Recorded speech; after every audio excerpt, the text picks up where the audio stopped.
Today we are going to conclude unit 6, and in this we are our focus is on recognizing the connections between the solution to the collision problem and solution to the photoionization problem. And I mentioned that these solutions are connected to each other by the time reversal symmetry. So today we will establish these connections conclusively, and we need to understand what is meant by time reversal symmetry in quantum mechanics. So I will not get into too many details about it, but I will certainly explain what is meant by time reversal in quantum mechanics. It is quite different from what it is in classical mechanics, which we discussed in our previous class. Now, to begin with, we recognize that there is uncertainty between position and momentum, and this is the generalized position and the generalized momentum. So it can be anything, it does not have to be the physical x position and the physical linear momentum along the x direction. It can be any two canonically conjugate variables, which are generalized position and the momentum which is canonically conjugate to that. And in this sense, time and energy are also canonically conjugate. So they also qualify for this, but the uncertainty principle for energy and time, it has a very different basis than what it is for position and momentum, although there is a certain similarity. So there is this delta q delta p business, and likewise there is a delta t delta e business, the uncertainty between energy and time. But the foundation of the uncertainty principle for energy and time is completely different from what it is for position and momentum. The reason is that there is really no operator for time in quantum mechanics. Time is just a parameter in quantum mechanics. Energy is a dynamical variable for which there is an operator. The operator for energy is the Hamiltonian operator, but there is no operator for time in quantum mechanics. Okay? So the foundation of the uncertainty principle for energy and time is quite different, and that is important in recognizing what is meant by the time reversal symmetry, because there is no operator for time. Now, it is just a variable, it is a parameter which changes continuously, it is not an eigenvalue of any operator, and that means that what is meant by time reversal has to be understood in its own context in quantum mechanics. This should correctly be called as motion reversal, as Wigner suggested, but it is often referred to as time reversal. It is a little bit of misleading terminology, but it is quite common. So everybody uses it and we are going to use it, but we are going to remember that what is actually implied is motion reversal is a more appropriate expression for what we are talking about than time reversal. This was introduced by Wigner in 1932, and time reversal is certainly not the inverse of time evolution. So that is the first thing we will spell out. So before we discuss what time reversal is, we will highlight what it is not. So it is not the inverse of the time evolution operator, and let me remind you what the time evolution operator does. So U is a time evolution operator. What it does is it operates on a state at time t0, and from this it gives you the state at a later time t. Okay? So this is the time evolution operator. It tells you how the system evolves from a time t0 to t. That is what is meant by time evolution. So now we will introduce time reversal or motion reversal, and this is what time evolution is, that if alpha is an arbitrary state, we operate on it by the time evolution operator, which is this 1 minus I h over h cross delta t. This is the usual time evolution operator in quantum mechanics that you have used to get the Schrodinger equation for the state vector, right. It is based on this essential idea which describes the time evolution of the state vector. And now we consider the time evolution of a time reverse state. So, you take an arbitrary state alpha, have a time reversal which is denoted by this operator theta. So, theta operating on alpha will give you the time reverse state of alpha, and on this you operate by the time evolution operator. So, there are two operators operating one after the other. So, what we expect is that if motion reversal is to mean what we expect it to mean, then theta operating on alpha will give you the time reverse state, and on the time reverse state if you now operate by the time evolution operator, the result the result should give you the same state as you would get if you were to operate on alpha by the time evolution operator, but through a time interval minus delta t first, okay, and then reverse that state. Now, this is our expectation if motion reversal is to have a certain meaning in quantum mechanics. So, we demand what must be the properties of theta which will give us this particular description of the time evolution of a time reverse state, or the time reversal of a time evolution state which has been evolved backward in time. Okay. So, that is our question as to what properties of theta will give us a consistent description of this particular equivalence. Now, alpha being arbitrary, these two operators on the left side and on the right hand side must be exactly equal. Okay. So, this is the time evolution operator, this is the time reversal operator, and here these are written in the opposite order, but notice that this is plus delta t over here and this is minus delta t. Okay. So, it is not just the two operators which are written differently, one has plus delta t, the other has minus delta t. So, let us bring this to the top of the next slide, which is this, and now you multiply theta with 1. So, you get theta over here. From the second term you get I h delta t, this is h cross in the denominator and theta. So, everything is written in exactly the same order, and the same thing has been done on the right hand side. Okay. Do not tamper with the order in which theta and h appear, and do not tamper with the order also in which the square root of minus 1, the imaginary number I, is written. Okay. It is placed exactly where it is in the first equation. So, now cancel these two thetas, cancel these two minus signs.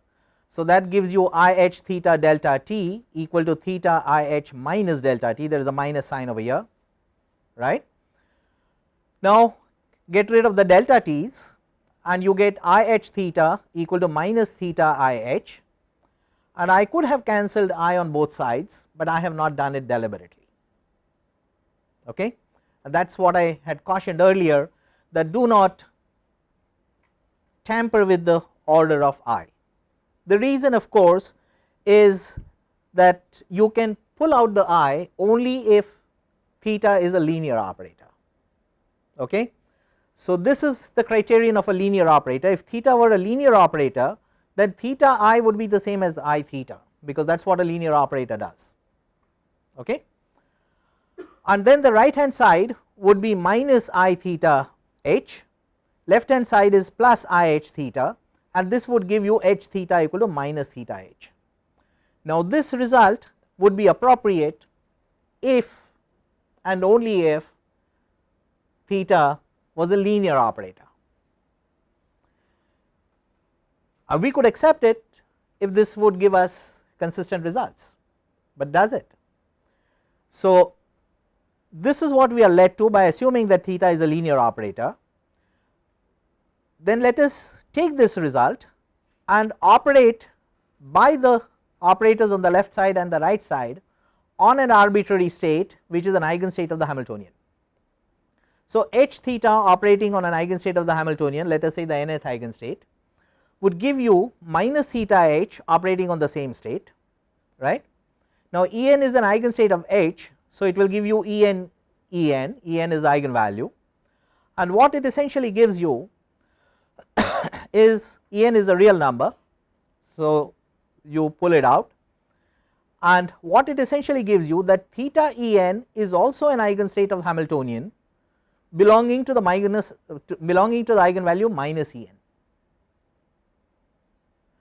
We started with En as an eigenvalue, as an eigenstate of the Hamiltonian with eigenvalue En, and now we get the time reverse state also to be an eigenstate of the Hamiltonian, but with a negative energy eigenvalue. Now, would this make any sense?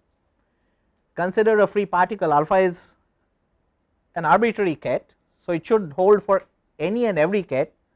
Consider a particular case where your state is a free particle eigenstate, and how would you have a time reversed state belonging to an eigenvalue which is minus of En? What could that mean? It would be nonsense, right. A free particle has got only positive energy states, right. There are no negative energy states for a free particle. So, this would not make any sense. So, the conclusion is that theta cannot be a linear operator, because assuming that theta is a linear operator leads us to an inconsistency. So, now just to be careful, let us assume that theta is not linear, but it is antilinear. What it means is that when you write I to the left of theta, it would change its sign. Okay. Now, if you did that, then the right hand side would, I would change its sign, and then you will get I theta h, and the left hand side is I h theta. So, you get h theta equal to theta h, and now you get theta En time reverse state to be an eigenstate of the Hamiltonian belonging to the same eigenvalue, which is fine. Okay. So, there is no problem with this. So, our conclusion is that theta must be an anti-unitary operator. It cannot be a unitary operator, it cannot be a linear operator, it has to be an antilinear operator, and together with the preservation of norm it becomes an anti-unitary operator. So, the time reversal operator in quantum mechanics is an anti-unitary operator. So, t would go to minus t, but along with this minus I goes to plus I will go to minus I. So, there is a complex conjugation which is involved. Okay. So, t going to minus t and a complex conjugation are two immediate and essential factors which are involved in time reversal symmetry in quantum mechanics. They must go together, you cannot do just one. So, t going to minus t and complex conjugation, they go together in this anti-unitary description.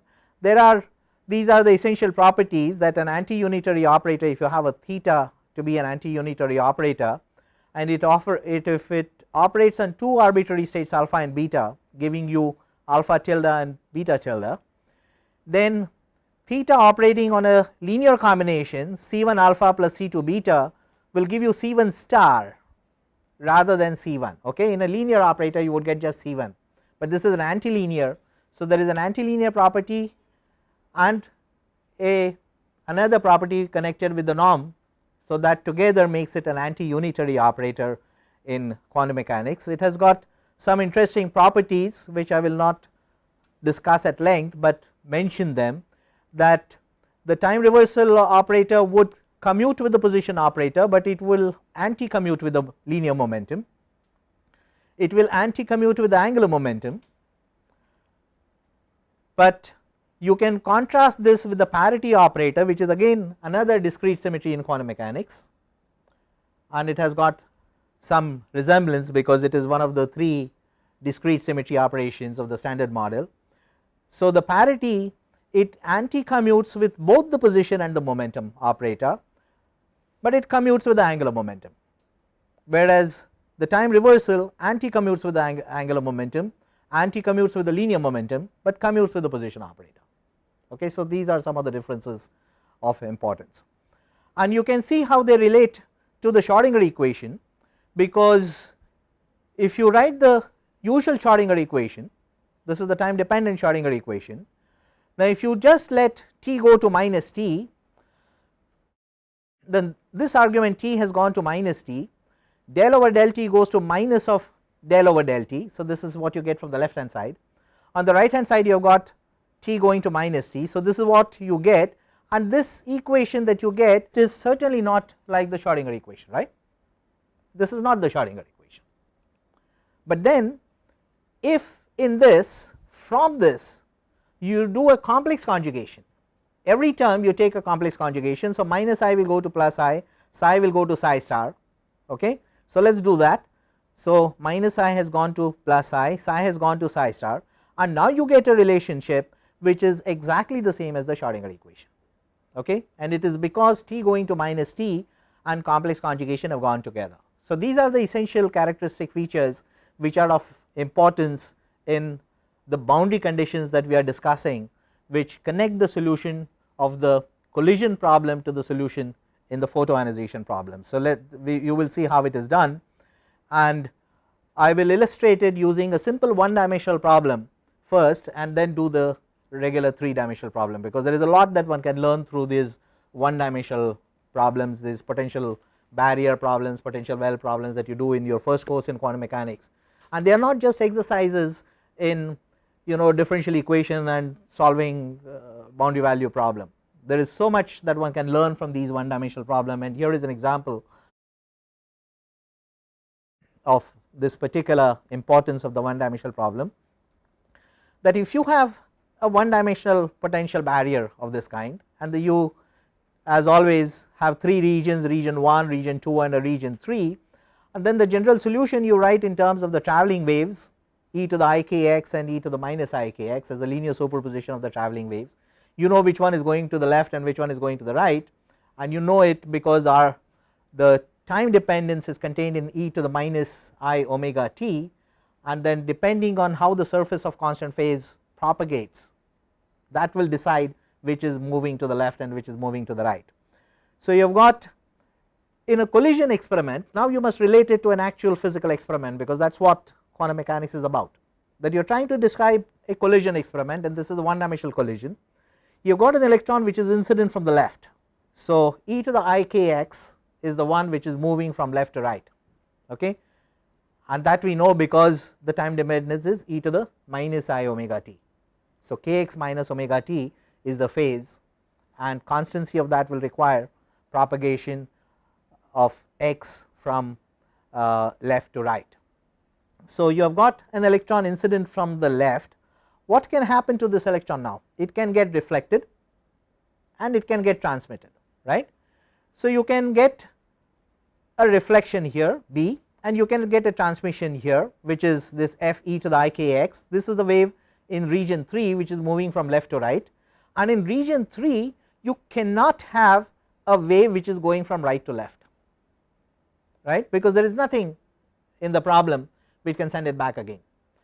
So essentially what this means is that this collision is described in which the electron is incident from the left, an entrance channel is unique.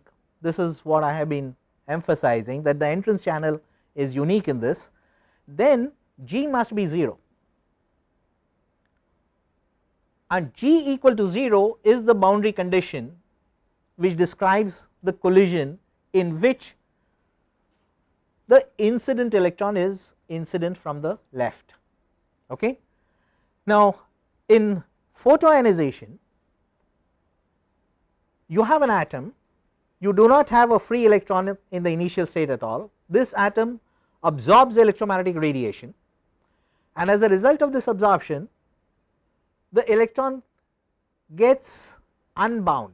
The bound electron, like 1s in hydrogen, if you give it more than 13.6 electron volt energy, it will become free, right, it will get ionized into the continuum. That is photoionization, and this electron escapes, and it can escape either to the left or to the right in this one dimensional problem, but only in one of the directions, because there is a unique direction for the exit channel. So, let us consider this unique direction to be the electron's escape to the left. So, this is the electron escape to the left, this blue line, blue arrow, which is escaping to the left. Now, where was this electron in the initial state? It was not there as a free electron at all. Okay, this is not a scattering experiment, it is only in the collision or scattering experiment that you had an electron in the initial state. So, in this case you can only simulate it by these dashed arrows. So, this is not the real electron, but coming in from both sides to cancel the flux. Okay. So, you sort of simulate, you pretend that it was there, that is the description, and this description would be appropriate to explain the photoionization process in which the electron escapes to the left. Now, what it essentially means is that the coefficient f in this case will be 0. So, G equal to 0 is the boundary condition for collision, f equal to 0 is the boundary condition for photoionization. In collision, the outgoing wave is in the final state, and in photoionization you have got ingoing waves in the initial state. Okay. So, that is the relationship, and what we are going to see is that these two states are connected to each other by the time reversal symmetry. Okay. You expect this, because if you were to run the film backward, that is the process you can imagine to be seen. So, this is the motion reversed state, and we will find that these are connected by the time reversal symmetry. So, if you operate on the collision process by the time reversal operator, you would get photoionization, and sometimes photoionization is referred to as half scattering or half collision. Okay, that is a very common term which people use essentially because of this particular connection. So, you have got outgoing waves in the final state, and this is the 3-dimensional picture that we expect to emerge. Remember these pictures because they are going to be important, they will come back in our discussion. When we conclude our discussion on the 1-dimensional problem, we will do the 3-dimensional problem also. So, if theta operates on this collision experiment, you would expect this photoionization process to be seen as a result of this operation. So, these are our boundary condition, G equal to 0 for collision and F equal to 0 for photoionization, in which the exit channel is unique.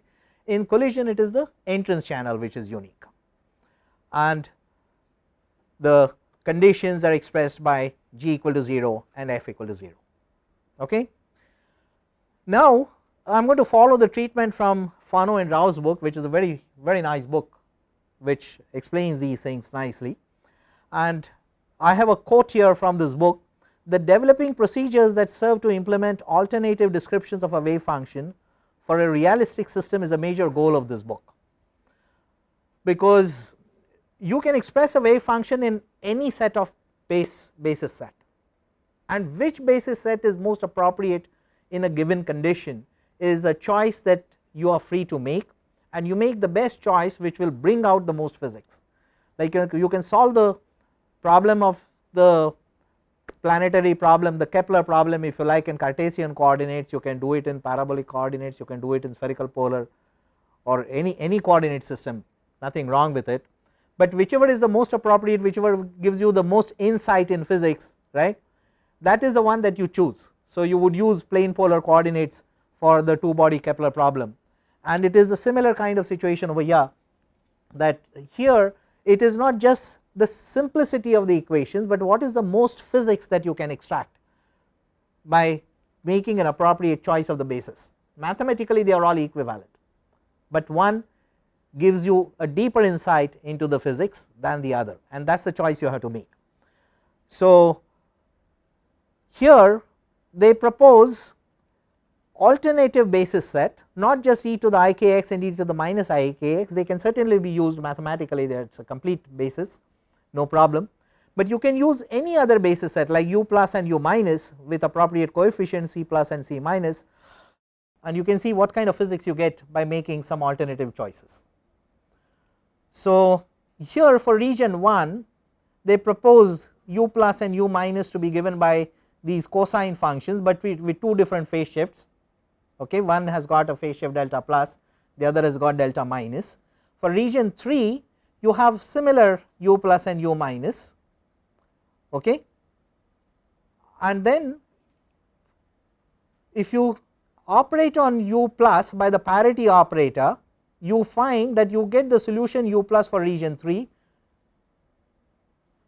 whereas if you operate on u minus you get the negative of the solution for u minus. So instead of travelling waves, you can use solutions which connect to the parity operator rather than the free particle Hamiltonian.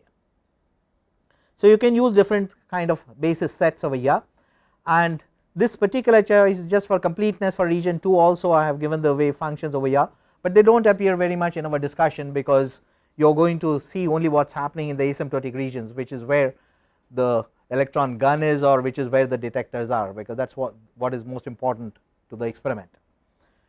So now if you write these wave functions, earlier we had used this e to the ikx and b e to the minus ikx, corresponding functions over here, the coefficients are now given by these c plus e to the minus I delta plus, because if you just carry out those transformations between the basis sets, okay, you can write the same wave function in either basis, do the transformation, and this is what you get by doing a little bit of algebra which you can do at home. So you get these coefficients. So this coefficient takes place of A, this coefficient takes place of B if you were to rewrite these functions in terms of the travelling waves. Okay. So you write these functions for the region 1 and also for region 3 similarly. So for region 3 these are the this is the linear superposition of e to the ikx and e to the minus ikx, but now the coefficients instead of A and B are now in terms of the C plus and C minus and the phase shifts. So now we know that G equal to 0 is the collision experiment, right, F equal to 0 is the photoionization experiment. What essentially it means is that this box will be equal to 0 for collisions and this box will be equal to 0 for photoionization, and let us see how these are related to each other. So let us write this out.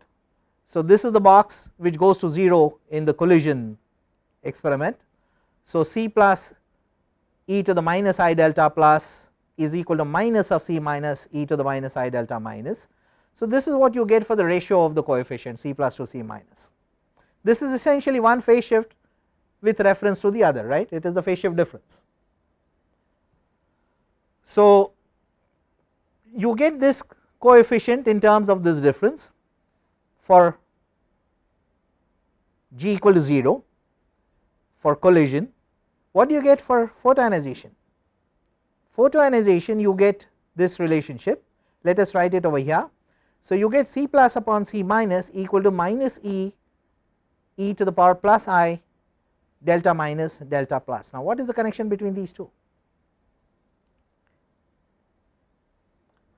They are complex conjugates of each other, okay, and this is exactly what we expected, and this connection becomes transparent by making this choice of the basis set, okay, that is the advantage in choosing this basis set.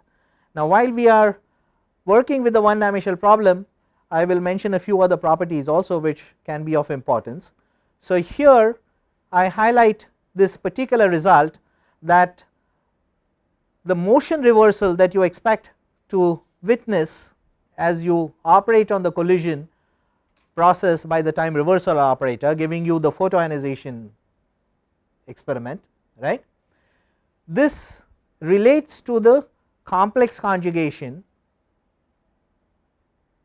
and time reversal goes together, right. So this is the essential message from this, which is why, as I mentioned, photoionization is sometimes called as half scattering. And while we are at this, I will mention a few other learnings from this one dimensional problem which are important in scattering theory. You have this region 1, 2 and 3, and you can apply the boundary conditions at minus A and plus A, you have the equation of continuity which is well known to you, right. So, this is the current density vector, and you can get the current density vector for the 3 regions, subject it to the equation of continuity, the divergence of J is equal to the negative rate of change of the probability density, right, that is which is just the statement of conservation of flux.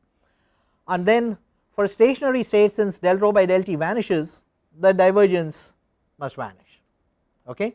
And that is what gives you the connections between the coefficients A and B and C and D, and you also get similar connections between CD and FG. So, you can write it in a matrix form, right. So, A is some linear superposition of C and D, and B is some linear superposition of C and D, right. So, these are matrix equations, you just have 2 by 2 matrices. So, I am writing only the structure, you can get the actual reflection coefficient, transmission coefficient that you would have done, but then you can eliminate C and D from this and you will get A and B in terms of F and G. Now, these are of importance because these are the coefficients in the asymptotic regions, okay, and those are the ones that are of direct consequence to your source and detectors. Now, you can do something else by playing with these matrices. You can also write the coefficients B and F in terms of A and G by simply playing with these 2 by 2 matrices, right. It is just a matter of writing those equations, and instead of writing it in terms of the matrix M which I had defined in the previous slide, you write the coefficients B and F which are the coefficients of the outgoing waves, okay, in terms of the coefficients of the ingoing waves, okay. Now, this matrix which connects the coefficients of the ingoing waves to the coefficients of the outgoing waves, this is called as the S matrix, and in fact Heisenberg did a lot of work developing a formulation of quantum mechanics in terms of the S matrix formulation. This is the famous S matrix formulation of quantum mechanics by Heisenberg, and this is called as the scattering matrix or the S matrix. So, you can just set up these 2 by 2 matrices, and there is a lot that you can learn from this this problem, and you can write this equation for the transpose. You transpose both sides, so T corresponds to the transpose. You can transpose and complex conjugate, okay. So, this is very simple algebra. This is transposition and complex conjugation, and subject it to the equation of continuity. For stationary states, you will find that the divergence of J is 0, which means that dJ by dx is 0 in the one dimension to talk about. If you set up these equations, you find that the conservation of flux is expressed by this relationship A square plus G square, which is the flux of the ingoing waves is equal to the flux B square plus F square, which is the outgoing flux, okay. Now, if you see this, now since Bf is written in terms of A and G through the scattering matrix, and you construct this matrix multiplication, this is the complex conjugate and transpose of Bf. This Bf is written in terms of this S matrix. So, this is S operator, S matrix operating on this column matrix AG. B star F star is nothing but this, okay. Or what do you get from here? Now, this is A square plus G square on the left hand side, right, and essentially what you get is that the S matrix must be a unitary matrix, okay. So, the unitarity of the S matrix is connected to the conservation of flux over here, and these are some important properties in collision physics which become handy later on, but our immediate interest is on seeing the time reversal symmetry in this process, and we have already recognized that what we are going to have to do is to let T go to minus T and complex conjugation together. We have already seen it, how it plays out in the one dimensional problem, but the problem of interest to us is the 3 dimensional problem, in which you can always write the total wave function in terms of these. The radial part we know is the same thing as you get for a free particle, except for the phase shift which is caused by the target potential, right. So you have got a form which is exactly the same as the plane waves, with the difference that there is a phase shift which is a scattering phase shift delta L, okay, and these CLs are the arbitrary coefficients. Now what you would do is choose CL to be e to the I delta L. Now if you choose e to the I delta L, CL to be e to the I delta L, then what do you get?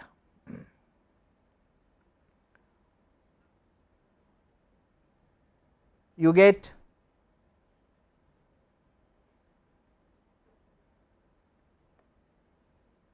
the total wave function. You put CL equal to I delta L, you are, or do not forget the scattered part, okay. So it is a sum of the plane incident wave and the scattered wave. So in the scattered wave it is only the outgoing part which is e to the I k r by r, which has got this phase shift 2 I delta L, okay, and this is your scattering solution for the choice CL equal to I delta L. So CL equal to e to the power I delta L is the boundary condition which gives you the correct solution for the collision problem. Now let us see how it connects with the time dependent process that we are really picturizing, because we know that the time dependence is contained in this e to the minus I omega t. So you multiply everything by e to the minus I omega t. So you have got a time dependent function. Now I have written a superscript plus here to denote that these are the outgoing wave boundary conditions corresponding to the collision experiment, okay. So here I have got e to the I k z minus omega t, it is coming from here, okay, and here I have got k r minus omega t. So this is the incident plane wave moving from left to right. This is your collision boundary condition, this is the outgoing wave boundary condition, right, and you get the picture that you expected to see. What has given you this picture? Just the way you had g equal to 0 over there, here the choice is c equal to e to the I delta L. Now let us rewrite the total wave function, okay. We begin at the beginning, we have an arbitrary solution for the scattering problem with arbitrary coefficient CL, but this time around, since we expect the complex conjugation to appear in the boundary condition, we have seen it in the one dimensional problem. So you make the choice CL equal to e to the minus I delta L now, last time we did e to the plus I delta L. So now what does C equal to e to the minus delta L give you? So this is what is called as the ingoing wave boundary condition. This is denoted by a superscript minus over here, this is the e to the minus I delta L which takes place of the CL, and now you multiply every term by e to the minus I delta L. So this e to the minus delta L will kill this and it will give you a 2 delta L over here, right. So that is what you get a 2 delta L over here, this delta L is killed by this e to the minus delta L. This is the total wave function with ingoing wave boundary condition. Now what do you get? You have the incident plane wave which we have written earlier in this form already. This is the scattered part, because if you subtract this from the total you will get the scattered part, right. So all I have done is to subtract this from this, from the total function I subtract the plane wave, so I get the scattered part, and I write the total wave function as a sum of the incident plane wave and the scattered part. Now fair enough, this looks like the solution problem, but there are essential differences if you have noticed already, but they will become manifest in our discussion. This is our total wave function with the ingoing wave boundary condition with the choice Cl equal to minus I delta L.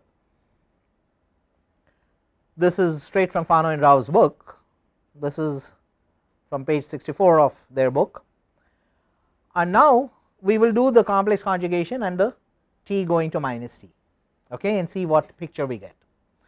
So you do a complex conjugation, so e to the ikz goes to e to the minus ikz, e to the minus ikr goes to e to the plus ikr, there is a minus sign here and a 1 over I here, so you get a 1 over I here but with a plus sign, okay, that is because of the complex conjugation, right, and this complex conjugation from this minus sign you get a plus sign here, okay. So we have done the complex conjugation. This is the time dependent part, which is e to the minus I omega t as always. So you multiply it by e to the minus I omega t, you get this form, bring it to the top of the next slide as it is, and now you let t going to minus t, because you have already done complex conjugation, now you let t go to minus t. Now what do you get? You get e to the, so this was plus omega t, this becomes minus omega t, this was minus omega t, this becomes plus omega t, that is what has happened, everything else remaining the same, and the picture that you get is this is a plane wave which is moving from left to right, and this is kr plus omega t. Now what is that? That is a spherically ingoing wave, right, because the surface of constant phase will have kr plus omega t will be constant, and therefore dr by dt will be negative. So the radius must decrease, which means that you are talking about a spherical wave which is converging onto the center. But is this the picture that we were expecting? We were expecting this picture, right? Now there is a difference, and that difference is because there is a factor which some of you perhaps noticed and some who did not, that there is a minus sign here, okay. This is the minus sign which has cropped up in our analysis, and it is this minus sign which I am going to discuss, because you know that if you add pi to theta, cosine of theta plus pi gives you minus cos theta, so PL of minus cos theta becomes PL of cosine theta plus pi, right. And this is the big difference, because in collision it is the entrance channel which is unique, so all the angles are measured with respect to that direction. So if it is coming like this from left to right, all the angles are measured with respect to this, okay. In photoionization it is the exit channel which is unique, so all the angles are to be measured with respect to, there is only one direction with respect to which you can measure the angles, which is the direction of the exit channel, and that is going in the minus in the other direction. So z goes to minus z, and that is contained over here, that this PL of minus cos theta is PL of cosine theta plus pi. So there is a reversal of the z axis, and essentially what it means is that reversal of the z axis will change this z to minus z, and that will give you plus I kz plus omega t over here, and everything else remains the same, with this minus cos theta becoming cos theta now, but theta is measured with respect to the escape direction, and now you have the correct picture which is emerging, okay. So the solution to the photoionization problem comes straight from the solution to the collision problem through the time reversal symmetry. All you have to do is let t goes to minus t and have a complex conjugation effected simultaneously. Now this is absolutely important, and this is our main conclusion, that Cl equal to e to the I delta L describes the collision, which is the outgoing wave boundary condition. Cl equal to e to the minus I delta L describes photoionization, which is the ingoing wave boundary condition, and these two processes are related to each other through the time reversal symmetry, okay. And you have this picture that the time reversal operator which operates on the collision process gives you the time reversal process, which is photoionization. we have discussed this from the beginning of this unit, that they have got the same final states, but the initial states are different, and there is a certain symmetry which connects one to the other.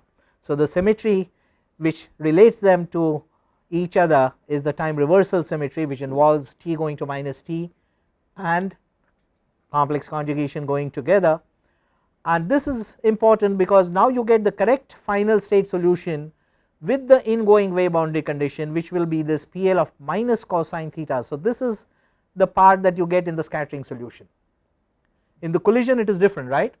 So when you evaluate the matrix element for photoionization, that there is a certain transition from the initial state to the final state, and that matrix element, that probability amplitude is represented by this matrix element. Which wave function would you put in over here?